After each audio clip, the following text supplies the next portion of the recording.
반갑습니다. 주식탐구생활 천재인입니다. 이 영상을 녹화하는 날짜는 2022년 10월 8일 토요일자고요. 이번 시간에는 고용지표와 AMD 악재로 인해서 나스닥 지수가 3.8% 폭락하는 안타까운 모습이 연출됐습니다. 오늘은 이 내용과 시장의 수급주로 현대미포조선에 대해서 생각해보는 시간을 갖도록 하겠습니다. 먼저 시황을 좀 살펴보면 미국의 비농업 부문의 고용지표가 발표했는데 지표만 따지고 놓고 보면 나쁘지 않은데 지금 시장은 이것을 반대로 해석해야 되는 시장이라는 것을 잘 이해를 해야 됩니다. 비농업 부문의 고용은 9월 달에 26만 3천 건 증가했고요. 실업률은 3.5% 찍었습니다. 너무 좋죠. 실업률만 봐도 너무 좋고 고용자 수도 계속 증가하고 있고요. 그런데 연준이 이걸 바라지 않는다. 인플레이션 때문에요. 그게 문제라는 소리입니다. 그러니까 실업률이 높아지고 고용이 이렇게 누우면서 찌글거려야 지금 뭐 시장에서 나오는 얘기는 10만 건 이하로 떨어져야 된다. 이런 얘기가 나오고 있어요. 정말 웃기는 얘기죠. 그런데 상황이 그렇다는 소리입니다. 지금은. 자, 노동 참여율이 이번에 0.1% 감소했습니다. 그러니까 노동 참여율이 증가해서 63, 64 이렇게 가면 결국 임금 인상이 억제될 거다. 이런 기대감이 있어야지 연준의 스탠스 변화가 나올 수 있을 텐데 지금 그렇지 못하다는 겁니다. 그러니까 임금 인상이 계속 인플레이션 효과를 나타내고 있는 거 아니겠어요?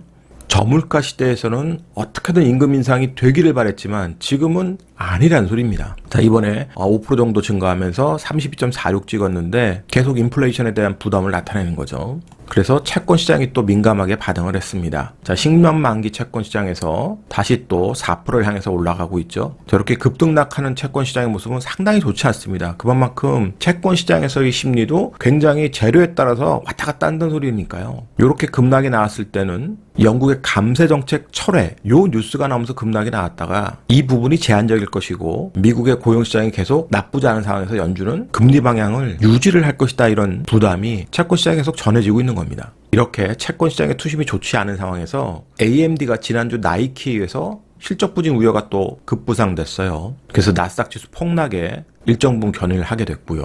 무려 마이너스 13.87%가 폭락했습니다. 최근에 이런 폭락하는 종목들의 그림이 비슷하죠. 계속 주가가 우하향하다가 악재 맞고 또 폭락하고 반복되고 있습니다. 그러니까 악재에 대한 재료가 굉장히 민감하게 반응하는 시장.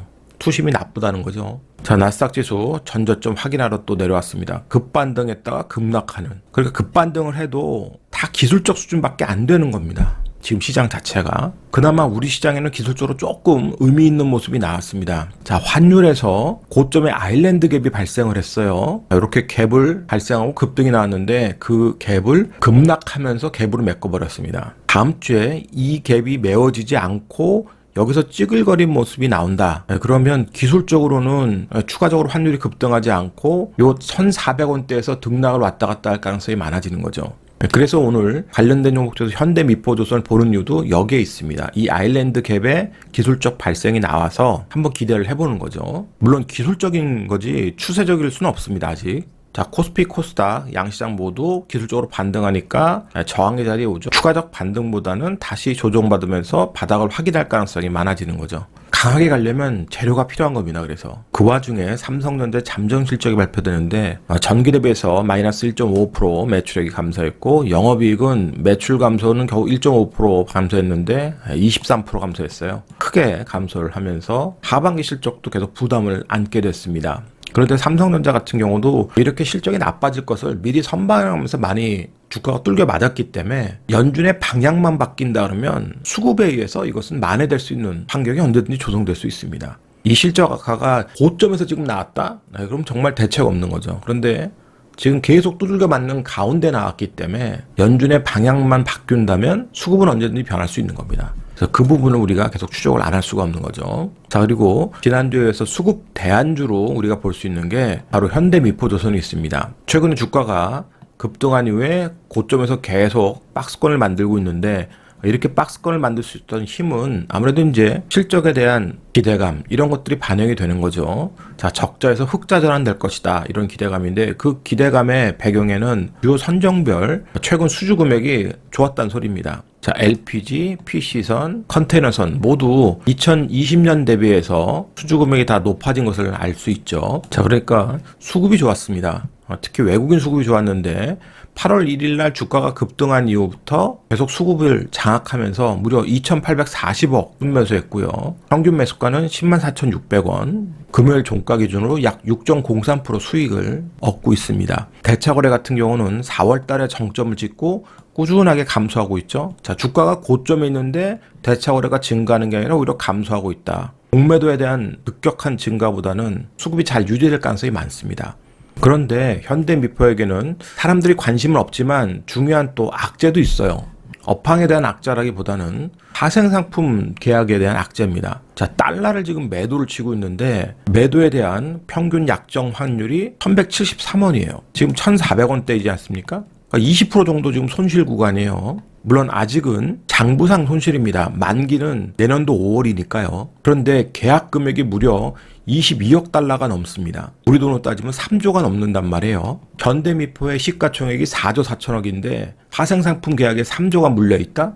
그런데 환율이 추가적으로 급등해서 1,450원 돌파, 1,500원 돌파하면 어떻게 됐어요? 잘못하면 마진콜 당합니다. 이 부담이 있는 거예요. 그런데 아직까지는 괜찮다고 보기 때문에 외국인 수급이 지금 형성이 됐다고 보고요. 주가가 조정이 나올 때 환율이 추가적으로 빠르게 급등하는 모습만 안 나오면 분명히 외국인들에 의해서 수급이 장악되어 있기 때문에 기술적으로 매매할 수 있는 기회를 줄 텐데 그게 아니라 조정이 나왔을 때 환율이 추가적으로 급등해서 고점 돌파하고 1,500원대를 간다 그러면 그때는 매매하시면 안 됩니다. 어떻게 될지 몰라요. 다른 종목을 고르는 게 좋겠죠. 그러면 차트를 통해서 주가의 위치와 전략을 생각해 보겠습니다. 8월 달에 주가가 급등한 현대미포조선이 고점에서 지금 고공전투하면서 급등락을 하고 있습니다.